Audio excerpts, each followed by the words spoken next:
Halo Sobat Pama, penasaran gak sih di Pama Head Office itu ada divisi apa dan kesibukan mereka ngapain aja ya? Daripada penasaran, yuk kita cari tahu.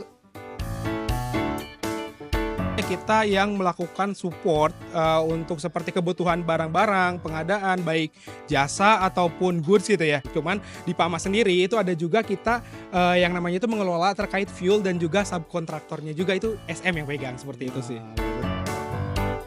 Yang pertama itu kalau kita itu pasti berhubungan dengan supply sama demand kan ya. Nah itu barang langka itu kita sort tuh agak susah tuh untuk proses supply. Terus kemudian yang kedua itu fluktuasi harga biasanya. Jadi kalau misalkan harga barang-barang yang terlalu fluktuatif itu kan akan mempengaruhi ke budget kita. Dan yang terakhir nih tantangannya yang sekarang cukup sering itu bagian logistiknya sih. Itu kan kita pengiriman barang ke jobsite kan cukup jauh tuh Mas Ahsan. Kalau kendala itu bisa jadi telat, service unit juga jadi telat dong otomatis.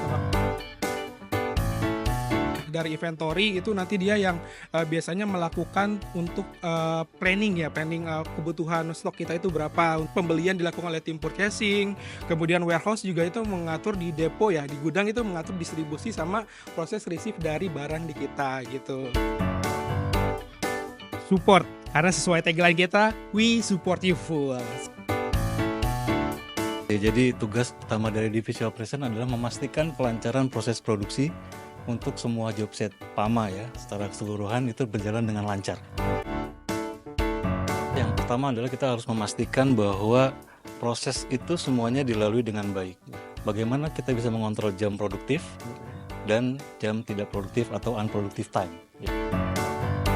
Yang pertama di OTSC itu terkait dengan data, ya data dan technical support, artinya semua technical itu akan membantu teman-teman site dalam mencapai performance yang terbaiknya. Kemudian kita juga ada departemen OTS yang berhubungan dengan operator, bagaimana fulfillment-nya, bagaimana development-nya.